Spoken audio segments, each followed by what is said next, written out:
So mga kaibigan, ngayon is magkalapati lang ba tayo? Sige.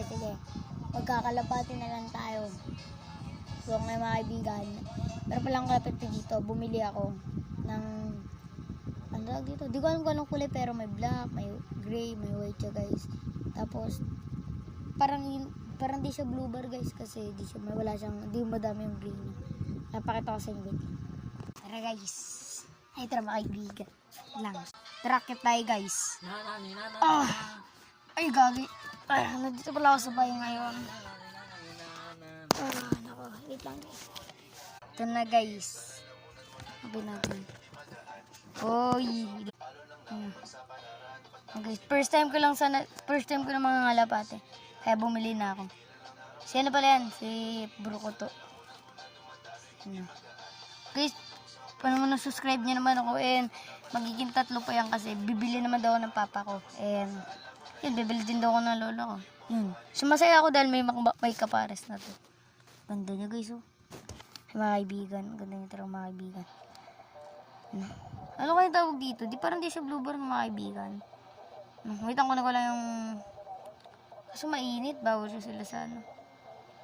Ganda niya guys oh.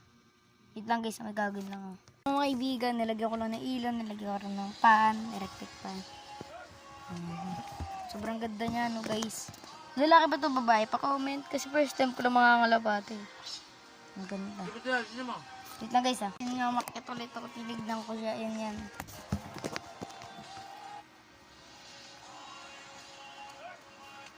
Ganda niya no guys. Tan-feed ganyan. Tignan niya isang ganyan. Marunong man-feed. Man-feed ko siya.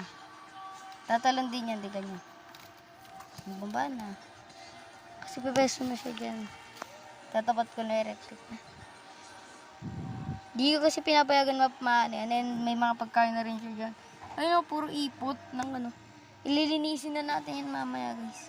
And bibili na rin ako ng kulungan kasi daw guys. Dadami na yan. May mga bumili na rin ako. Di ba lang dumad. Dati guys, tingnan mo yung paa niyang puro sugat ngayon. Tingnan mo. Sobrang kinis na. Pwede pa paligo yung mga kalapati. Babae ba ito lalaki guys? Diba? Ganda nga no? Guys, ano yung mga pwede ko yung pangalan sa mga kalapati ko na mga bago. And guys, kayo na lang mag-comment dyan kung anong pangalan ng mga bago natin mga kalapati, mga kaibigan. Nasanay kasi ako sa guys pero mag-subscribe na kayo. Bye mga kaibigan.